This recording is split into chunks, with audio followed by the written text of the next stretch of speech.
Nous vous souhaitons un très bel été sur 01net TV. 01net TV qui, durant tout ce mois d'août, vous raconte ces objets mythiques qui ont marqué ces 30 dernières années. Et aujourd'hui, un très gros morceau. Du lourd.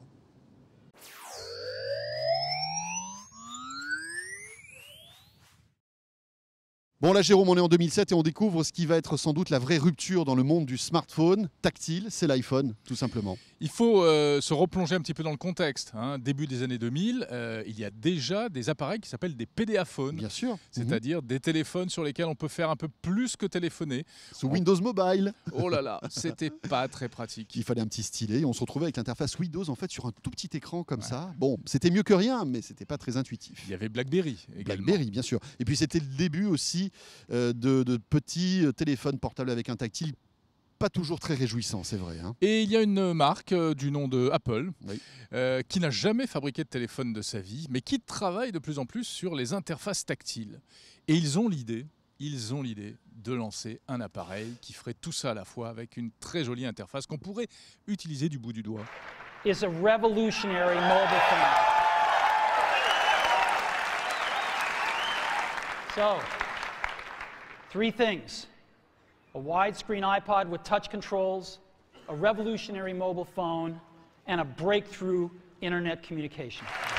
And we are calling it iPhone. Today, Apple is going to reinvent the phone. Voilà, alors ce qu'il y a d'étonnant, et peut-être vous ne le savez pas, mais c'est un Français qui a suggéré l'idée à Steve Jobs. Il s'agit de Jean-Marie Hulot, qui est un ami de Steve Jobs, et qui lui dit « Tu devrais te lancer dans la téléphonie mobile, il y a des trucs à faire. » Incroyable. Et l'iPhone va être au début en partie développé en France, à Paris. Une petite équipe d'ingénieurs dans le plus grand secret va commencer à bosser sur ce projet incroyable. Alors il faut se dire qu'ils n'ont pas fait ça dans l'amateurisme, ils ont mis tout de suite les gros moyens. Et le développement de l'iPhone, c'est quand même 5 ans de recherche, 30 mois de fabrication et 150 millions de dollars de recherche et développement. Ça a payé, cela dit, puisqu'on s'est retrouvé très vite avec un appareil qui a révolutionné les interfaces tactiles. L'iPhone, c'est l'ergonomie, c'est le design, c'est l'intuitivité, la simplicité d'utilisation. On le voit d'ailleurs. Aujourd'hui, vous laissez un smartphone, un iPhone à un enfant de 2-3 ans, il comprend tout de suite comment ça fonctionne. Et ça a été la vraie particularité de ce téléphone dès son arrivée sur le marché. D'un point de vue technique, la spécificité, c'est donc un écran tactile multipoint qui permet de faire défiler de manière très facile les pages web, de zoomer à l'intérieur.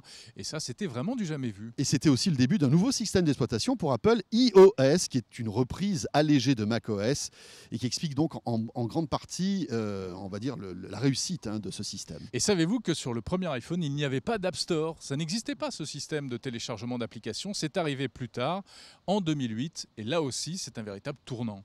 Voilà, parce que en fait, ça permettait à ce smartphone d'avoir une évolutivité et on va dire des usages complètement illimités qu'on ne pouvait pas encore imaginer à l'époque.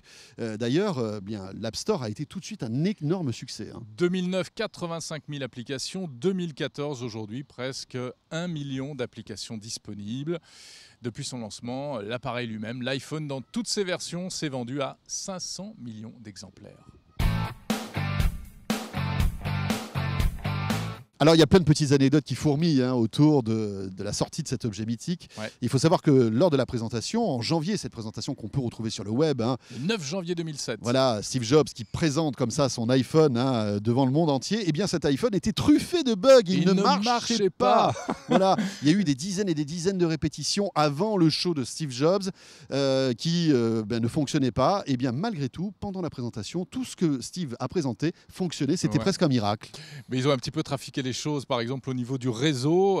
Sur la présentation, on voit que l'iPhone a toujours 5 barres de réseau. En fait, c'était un fake. C'était un fake incroyable.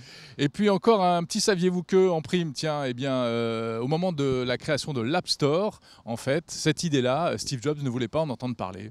Et voilà, il s'est laissé convaincre par tous ses collaborateurs qui lui ont dit « Vas-y, il faut lancer un App Store, ça va être un relais de croissance incroyable. » Et aujourd'hui, Apple développe un chiffre d'affaires incroyable avec les applis. Mais il n'en voulait pas parce que c'est le principe d'Apple. Oui. On ferme tout, on verrouille tout, pas question de laisser entrer le loup dans la bergerie.